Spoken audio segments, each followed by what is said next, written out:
WhatsApp. E o retiro, né?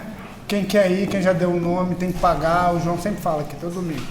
A gente precisa dar um sinal, para isso a gente precisa ter o valor em mãos. Então, procurem aí o João e o Marcos para poder fazer aí o pagamento, beleza? Bom, nosso pastor está de férias de uma semana aí. Ele pediu para que a gente não continuasse a confissão, porque ele está na sessão dele ainda. E aí a gente dá uma pausa para falar sobre um tema muito importante aí na vida do cristão, né, do servo do Senhor, que é a oração. Antes da gente começar, então, vamos pedir direção do Senhor Deus. Eu vou orar, vamos fechar os nossos olhos. Deus bondoso, Pai de misericórdia, Deus Criador e Redentor, louvamos o Teu nome, Pai, por esse dia santo e separado para louvor e honra e glória do Teu nome. Obrigado porque o Senhor já nos alimentou essa manhã. Pedimos ao Senhor que essa palavra não volte vazia, mas produza em nós frutos de arrependimento, Senhor Deus, santificação e uma vida de temor. Pedimos também, nesse momento agora de escola bíblica, que o Teu Espírito nos conduza, Senhor Deus, nos faça compreender a Tua palavra e nos ajude a viver por meio dela. Eu te pedimos no nome do Senhor Jesus. Amém. Irmãos, oração é o nosso tema dessa escola bíblica. Se a gente parar para olhar a nossa sociedade, principalmente aqui o Brasil, né, nós nunca tivemos um número tão alto, estatisticamente falando, de cristãos, né, nas escolas, nas universidades, coisa que não acontecia, por exemplo, na minha infância. Maior parte de pessoas ali dentro de determinados ambientes se denomina evangélica. Mas a gente sabe, de modo geral, pelo senso comum, pela situação na política, pela situação nas próprias universidades, nos nossos ambientes de trabalho, que, na verdade, esse evangelho que a maioria dessas pessoas professa não é um evangelho verdadeiro. E o problema disso é que esse evangelho distorcido, ele traz consigo doutrinas distorcidas e comportamentos que não estão de acordo com o verdadeiro evangelho, com a palavra de Deus. Isso é verdade também a respeito da doutrina da oração, do mandamento da oração.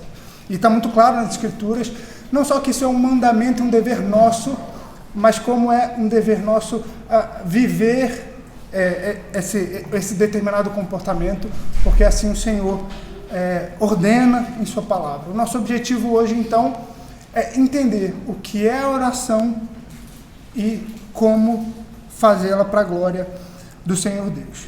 E, em primeiro lugar, para que a gente tenha uma compreensão a respeito do que é a oração de acordo com as Escrituras, a gente precisa tirar da mente a ideia que justamente esse evangelicalismo trouxe para dentro das nossas igrejas. E o que ela faz? Ela põe o homem no centro do evangelho, desse evangelho distorcido, põe o homem, inclusive, no centro da oração.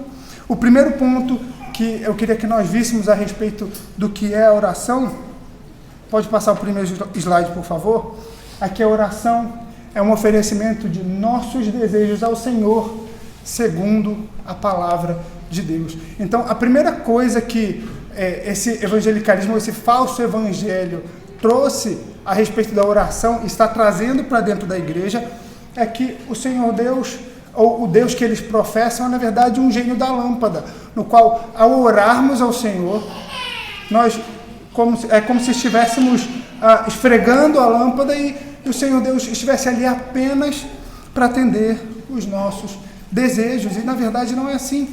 As Escrituras nos ensinam que os oferecimentos, inclusive dos nossos desejos, das nossas súplicas, elas devem ser feitas de acordo com a vontade de Deus. E é isso, essencialmente, que denomina o que é a oração de acordo com a palavra. Os puritanos, eles costumavam dizer que a oração, ela é a súplica pelas promessas.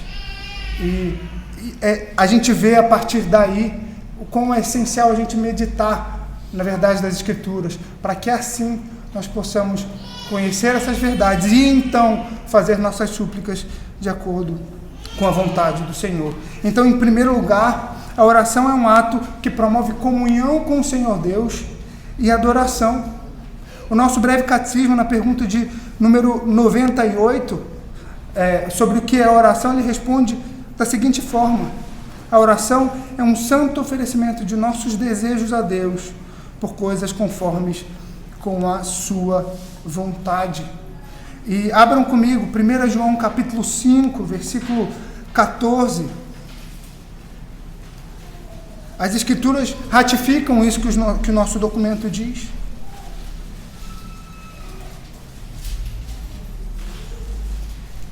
1 João 5, capítulo 14, e esta é a confiança que temos para com Ele, que se pedirmos alguma coisa segundo a sua vontade, Ele nos ouve.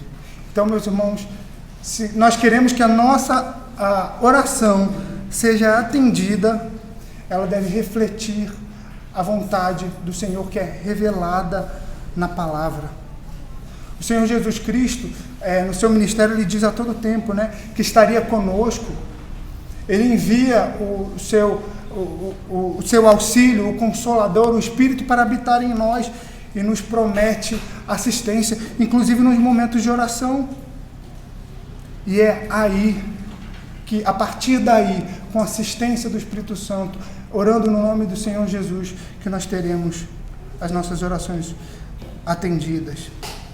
E, em segundo lugar, a oração, ela é um meio de graça. Voltando ainda para o nosso documento, o Breve Catecismo de Westminster, olha que didática a pergunta, e a gente vai ler tanto a pergunta quanto a resposta. Pergunta de número 88 do nosso Breve Catecismo. Quais são os meios exteriores e ordinários pelos quais Cristo nos comunica as bênçãos da redenção? A resposta é a seguinte: os meios exteriores e ordinários pelos quais Cristo nos comunica as bênçãos da redenção são as suas ordenanças, especialmente a palavra, os sacramentos e a oração. E olha que interessante como ele finaliza: as quais todas se tornam eficazes aos para a salvação. Esses meios de graça nós vimos no capítulo 1, numa das sessões que nós estudamos a respeito da suficiência das Escrituras, o que eram os meios ordinários. Então nós já entendemos o que é um meio de graça. Eles, por si só, não têm poder, mas eles são instrumentos e canais pelos quais o Senhor Deus comunica essas bênçãos. Em outras palavras, o que o Senhor Deus está dizendo no Breve Catecismo, na verdade, que reflete uma verdade das Escrituras, é que não podemos esperar bênçãos do Senhor e que nossas súplicas sejam atendidas se ignorarmos os meios que Ele mesmo estabeleceu. Agora, levando em consideração aquilo que eu falei no início sobre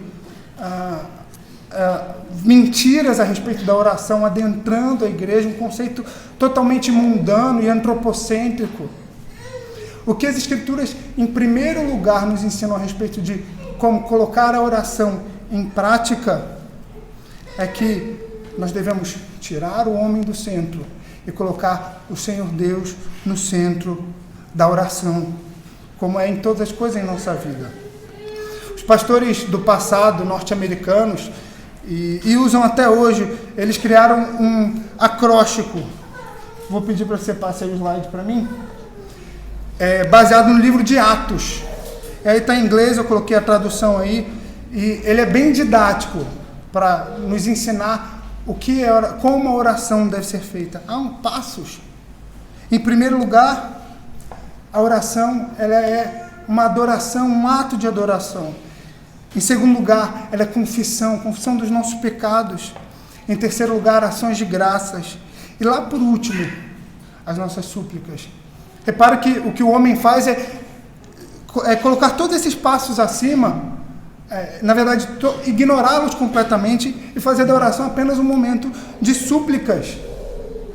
Sendo que o próprio Senhor Jesus Cristo, quando vai ensinar a respeito para os seus discípulos a respeito da oração, ele estabelece um padrão, que é exatamente esse que esses teólogos expressam nesse acróstico. Lá em Mateus 6, ensinando aos seus discípulos sobre como orar, ele diz: Pai nosso que estás nos céus, santificado seja o teu nome. A oração, em primeiro lugar, ela é um ato de adoração ao Senhor. E é importante a gente pensar que essa oração do Senhor Jesus Cristo, na verdade, ela é uma estrutura sugestiva. O Senhor Deus não estava querendo que usássemos de vãs repetições, como Ele mesmo nos ensina em Mateus 6, versículo 7, e orando não useis de vãs repetições como os gentios, porque presume que pelo seu muito ouvir, pelo seu muito falar serão ouvidos. Mas Ele queria que entendêssemos o significado dessas palavras. É um padrão que o Senhor Deus, que o Senhor Jesus nos ensina sobre a oração. E é esse padrão que nós devemos seguir. Me lembro do texto de Romanos 11, versículo 36, que diz que por meio dele, por ele, para ele, são todas as coisas. Qual é o fim principal do homem? Glorificar a Deus. Tudo começa pelo Senhor. Ele tem a primazia sobre todas as coisas. E a gente vê isso na sua revelação. Se a gente for lá para Gênesis, no capítulo 1, início da revelação, a gente tem a Trindade logo nos 3 primeiros versos. Deus Pai no versículo 1, Deus Filho no versículo 3 e Deus Espírito Santo no versículo 2. Os mandamentos do Senhor que ele confirmou em tábuas de pedra, que são mandamentos eternos, que refletem o seu caráter, que refletem a sua perfeição. Eles começam com o quê? Com as nossas obrigações diante de Deus, porque Ele tem a primazia nas nossas vidas. E a oração é assim. A oração, ela tem que ser em primeiro lugar levada em consideração a primazia do Senhor Deus sobre as nossas vidas. É um ato de louvor ao nosso Deus. E a gente está repleto de textos nas Escrituras, de orações nas Escrituras, com esse padrão que o Senhor Jesus Cristo estabelece. Citando alguns deles aqui, Salmo 63, ó Deus, Tu és o meu Deus forte, eu te busco ansiosamente, a minha alma tem sede de Ti. Salmo 145 e o Salmo 121 são alguns dos exemplos. Eleva os meus olhos para os montes, de onde me virá o socorro? O meu socorro vem do Senhor, que fez os céus e a terra. A oração é um ato de louvor e reconhecimento da glória e soberania do Senhor. É um ato que retrata a nossa dependência e confiança no Senhor, que governa sobre todas as coisas. E aí eu queria parar por aqui, abrir um parênteses, porque às vezes a gente se pergunta, né? Alguém pode se perguntar, bom, se Deus, que é soberano, que governa sobre todas as coisas, que diz lá no Salmo, né, ainda a palavra nem me chegou à boca, se tu, Senhor, já conheces toda, por que esse Deus, que determina todas as coisas, mesmo que elas venham a acontecer, quer que oremos a Ele? Quer que levemos nossas súplicas, nossos pedidos a esse Deus que é soberano e que decreta todas as coisas? E aí a gente volta para aquela aula lá, e para o que a gente falou agora há pouco de meios ordinários, os meios de graça. O Senhor Deus, que decreta todas as coisas com um fim específico, que é a sua glória, é um Deus que também se importa com os meios pelos quais essas coisas devem acontecer. Esses meios são determinados pelo Senhor e eles devem ser colocados em prática por nós. E aí, para que a gente entendesse e respondesse essa pergunta, eu queria que a gente considerasse um outro meio de graça, porque talvez seja mais fácil da gente entender. A pregação da palavra.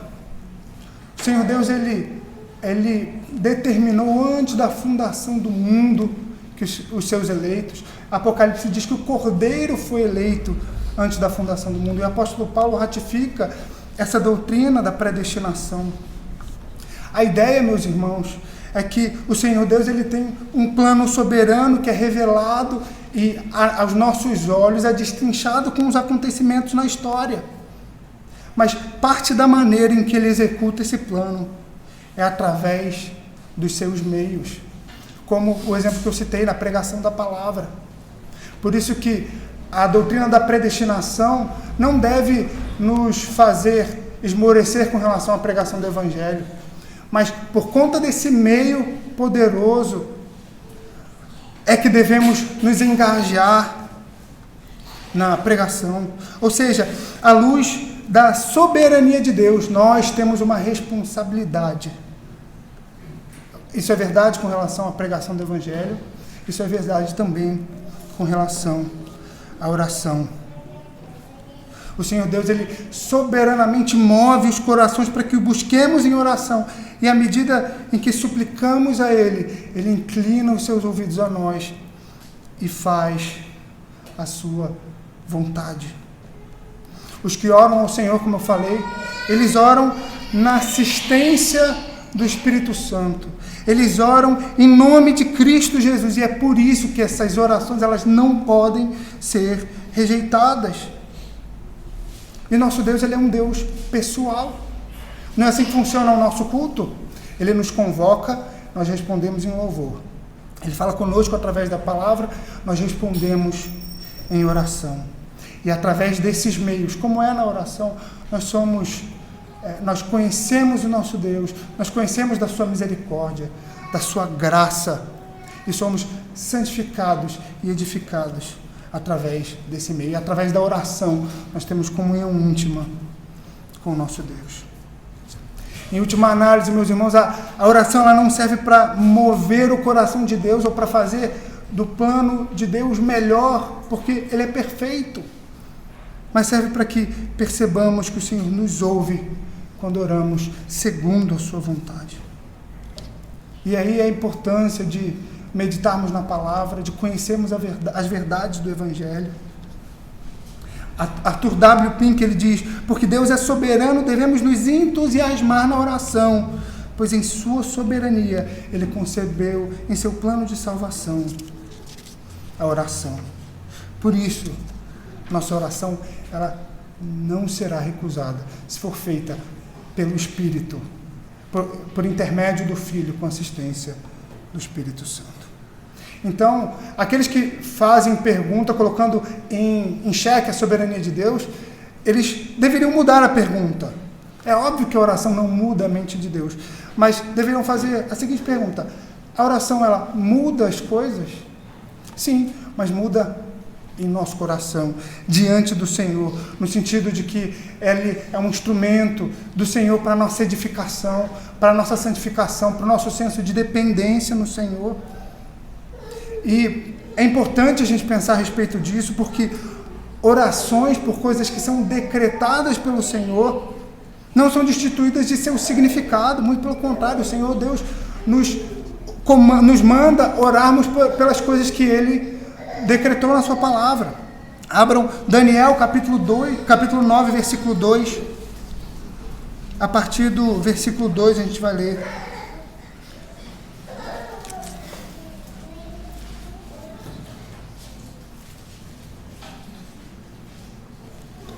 Daniel capítulo 2, a partir do versículo 2. Diz o seguinte a palavra do Senhor: no primeiro ano do seu reinado, eu, Daniel, entendi pelos livros que o número de anos de que falara o Senhor ao profeta Jeremias, que haviam de durar as assolações de Jerusalém, era de 70 anos. Versículo 3. Voltei o rosto ao Senhor para buscar em oração e súplicas. Aí lá no versículo 17, capítulo 9 de Daniel, versículo 2. Lá no versículo 17 do mesmo capítulo, em que Daniel, no versículo 2, reconhece pelos profetas que os anos de opressão seriam 70 anos. Ele busca o Senhor em oração e diz: agora, pois, ó Deus nosso, ouve a oração do teu servo e as súplicas sobre o teu santuário assolado. Faze resplandecer o rosto por amor do Senhor. Inclina, ó Deus meu, os ouvidos e ouve. Versículo 19. Ó Senhor, ouve. Ó Senhor, perdoa. Ó Senhor, atende-nos e age. Não te retardes por amor de ti, ó Deus meu, porque a tua cidade e o teu povo são chamados pelo teu nome.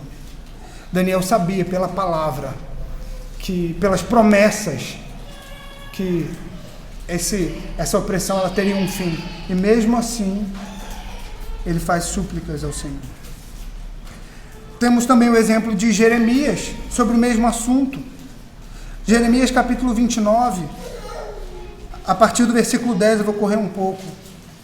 Jeremias 29, versículo 10 diz: assim diz o Senhor, logo que se cumprirem para a Babilônia 70 anos, atentarei para vós outros e cumprirei para conosco a minha boa palavra, tornando a trazer-vos para este lugar. Versículo 12: então me invocareis, passareis a orar a mim, e eu vos ouvirei. Apesar da soberania de Deus, apesar do fato de estarem todas as coisas decretadas, nós devemos fazer súplicas pelas suas promessas. O último exemplo, penúltimo na verdade, Ezequiel 36, o capítulo todo de Ezequiel é uma promessa sobre a restauração do povo de Deus. E aí no versículo 37 do mesmo capítulo, o Senhor Deus diz: ainda nisto permitirei que eu seja solicitado pela casa de Israel. Eis o desígnio da oração, meus irmãos. Não para que seja alterada a vontade de Deus, mas para que ela seja cumprida dentro do prazo e dos meios que Ele mesmo estabeleceu. E o último exemplo desse que eu gostaria de citar é o nosso Mestre, Senhor Jesus Cristo. Mateus capítulo 26, versículo 39. O Senhor Jesus diz o seguinte, em oração ao Pai, Mateus 26, 39. Meu Pai, se possível, passa de mim este cálice. Todavia, não seja como eu quero, e sim como tu queres. Tomado pela angústia da ira de Deus, não pensem que a angústia do Senhor Jesus era a respeito do ser ultrajado e humilhado pelos homens, ou de ser pendurado no madeiro. A angústia do Senhor Jesus é porque o cálice da ira de Deus seria entornado sobre as costas do nosso Salvador. E é por essa angústia, e em meio dessa angústia, o nosso Senhor Deus, que é 100% homem, Ele diz com essa oração: Senhor Deus, confio nos teus decretos, seja feita a tua vontade. Recentemente eu li um livro chamado Fé Genuína, de J.C. Ryle, muito bom. E quando chegava no capítulo sobre oração, eu me assustei um pouco com as palavras dele, cheguei até inicialmente a discordar dele. Ele disse o seguinte, eu vou ler para os irmãos: a oração particular é o assunto mais importante da vida cristã. Não consigo encontrar na Bíblia o ensino de que alguém possa ser salvo sem que o peça. Embora ninguém seja salvo pelos próprios méritos de suas orações, ninguém será salvo sem oração. Como eu disse para os irmãos, eu lutei com essas palavras, mas à medida em que eu fui me interessando pelo assunto, estudando as Escrituras, eu compreendi o que J.C. Ryle falava. O que ele estava dizendo é que para um coração regenerado é tão natural e instintivo orar como é para um bebê respirar. Então, era essa ideia que ele estava querendo dizer aqui. O primeiro ato, um dos primeiros atos após a conversão, a ação do Espírito Santo em nosso coração é: Senhor Deus, salva-me. Abram comigo Lucas 23, a partir do versículo 39. Esse texto ratifica essa ideia de J.C. Ryle. Lucas capítulo 23, a partir do versículo 39. Sobre o ladrão da cruz. Um dos malfeitores crucificados blasfemava contra ele, dizendo: não és tu o Cristo? Salva-te a ti mesmo e a nós também.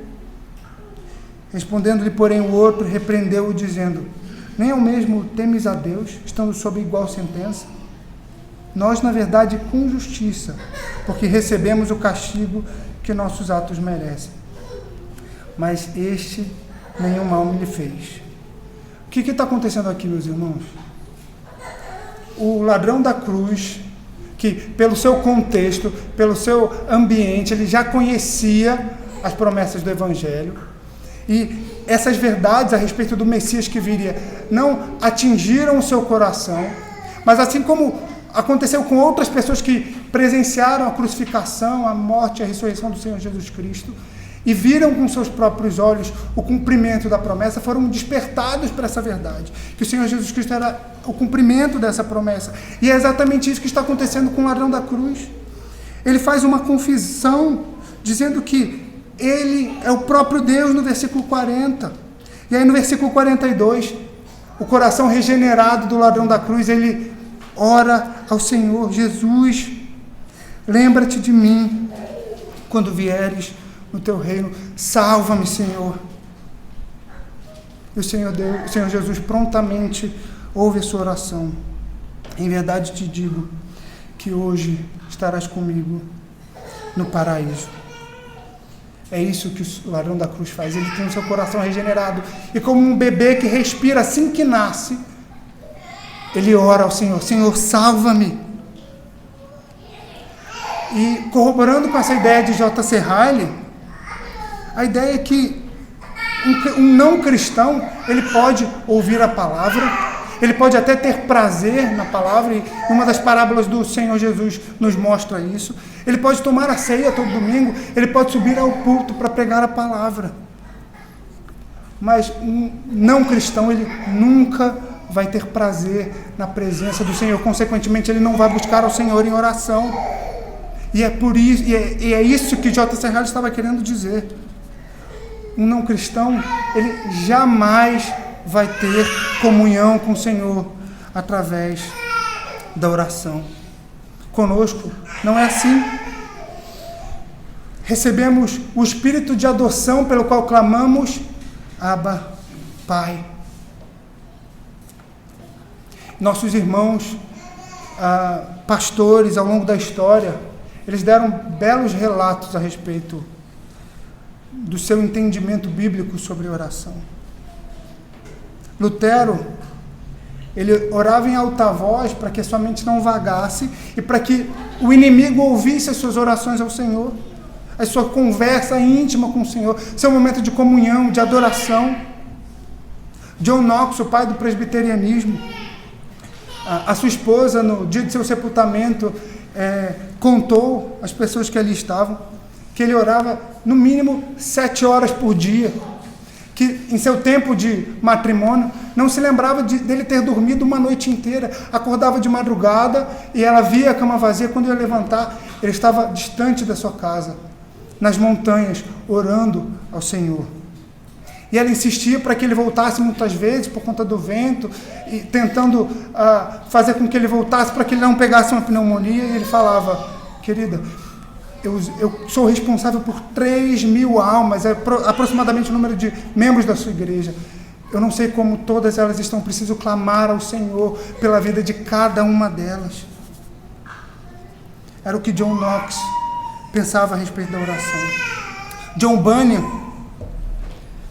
ele diz que a oração é o sincero, sensível, apaixonado derramar do coração e da alma diante de Deus, através de Cristo, na força e assistência do Espírito, por coisas pelas quais o Senhor prometeu, de acordo com a sua palavra, pelo bem da sua igreja, em submissão pela fé à vontade de Deus. Calvino diz que a oração é quando eu subo no colo de meu Pai, sussurro minhas necessidades, louvores, confissões e ações de graça em seus ouvidos. Meus irmãos, precisamos mudar o nosso conceito a respeito da oração.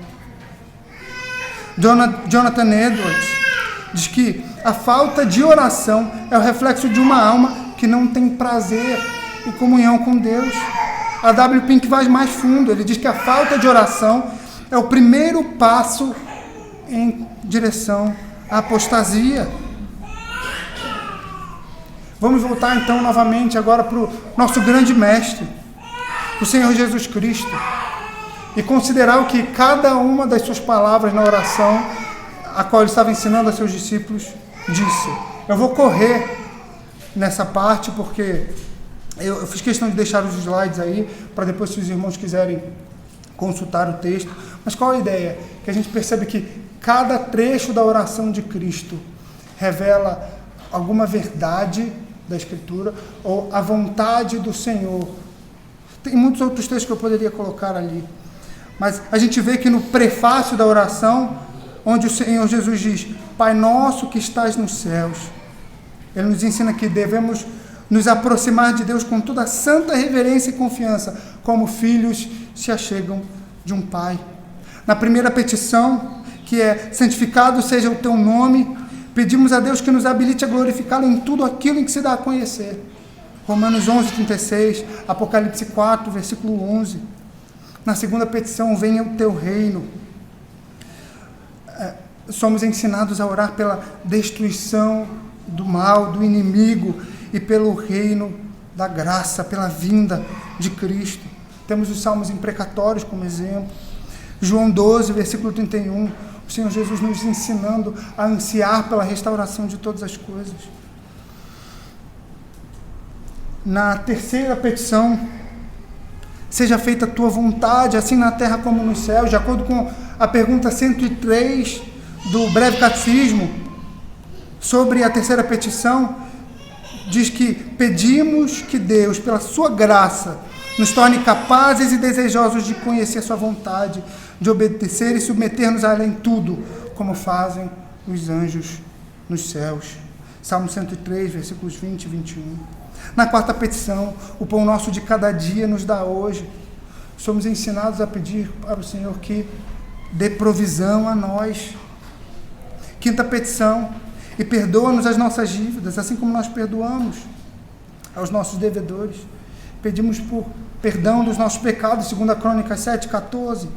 Sexta petição: não nos deixe cair em tentação, mas livra-nos do mal. Somos ensinados a orar e a pedir ao Senhor que nos livre e nos preserve do pecado. Mateus 26:41. E na conclusão: porque teu é o reino, o poder. Somos ensinados a confiar nele e a louvá-lo por quem ele é. Meus irmãos, não há a menor possibilidade dessa oração não ser atendida. O Senhor Jesus Cristo nos dá o ensinamento de como ter comunhão e como ter a certeza de que essas promessas serão ouvidas, suplicando pelas promessas, suplicando pelas verdades das Escrituras. Já finalizando, meus irmãos, eu queria que a gente olhasse para dentro de nós, para dentro das nossas casas, levando em consideração que a oração ela é algo tão instintiva e elementar ao crente. A vida de oração tem sido uma verdade nas nossas vidas. Temos aprendido a orar sem cessar ao Senhor, ou só oramos quando acordamos, antes de dormir, antes das refeições? Isso até os incrédulos fazem. Temos vivido uma vida de oração, temos ensinado os nossos filhos a orar sem cessar. É importante dizer que, se nós ensinamos aos nossos filhos a importância da palavra, mas esquecemos de ensinar para eles a importância da oração, estamos ensinando metade do caminho. Não é assim no culto, por exemplo, como eu dei o exemplo anteriormente? Não é só Deus que fala, nós falamos ao Senhor. Ele ordena de nós que falemos a Ele. Se você não tem ensinado isso aos seus filhos, à sua esposa, eu lembro de Deuteronômio 6. Essas palavras estarão no teu coração, e aí você vai inculcar aos seus filhos. Então, se você não tem ensinado isso aos seus filhos, é porque essas palavras não estão no teu coração. Uma vida de oração, ela é reflexo de um senso de dependência no Senhor e também no prazer do meditar da palavra. Quando Ele fala a nós respondemos em oração. É instintivo. No Salmo 116, versículos de 1 a 4, o salmista diz: amo o Senhor, porque Ele ouve a minha voz e as minhas súplicas. Porque inclinou para mim os seus ouvidos, invocá-lo-ei enquanto eu viver. Versículo 4. Então, invoquei o nome do Senhor. Ó Senhor, livra-me a alma. Porque Davi tinha tanta certeza de que sua oração seria atendida. Abram comigo Salmo 119. Nisso repousava a certeza dele de que ele seria ouvido pelo Senhor.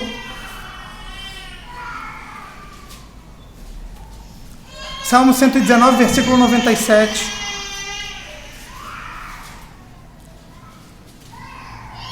Por que o Senhor ouvia as súplicas de Davi? Salmo 119, 97. Quanto amo a tua lei, é minha meditação todo dia. Os teus mandamentos me fazem mais sábios do que os meus inimigos. Sou mais prudente que os idosos, porque guardo os teus preceitos. De todo mal desvio. Versículo 101. De todo mal caminho desvio os pés, para observar a tua palavra. Versículo 104. Por meio dos teus preceitos consigo entendimento. Por isso detesto todo caminho de falsidade. Lâmpada para os meus pés é a tua palavra, e luz para os meus caminhos.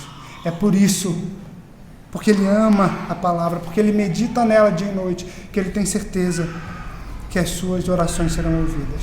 E aí a gente lembra dos meios de graça, né, pelos quais o Senhor comunica as bênçãos da salvação. No Salmo 116, ele diz que ama ao Senhor, e é isso que a oração faz, baseado no conhecer da palavra. Nós suplicamos segundo as suas promessas, e somos levados a amar o Senhor, porque percebemos que quando oramos segundo a sua vontade, Ele nos ouve, Ele ouve a nossa voz, Ele ouve as nossas súplicas. Irmãos, Cristo abriu um novo e vivo caminho. Por isso, acheguemo-nos confiadamente junto ao trono de graça, a fim de recebermos misericórdia e acharmos graça para socorro em ocasião oportuna. Vamos orar?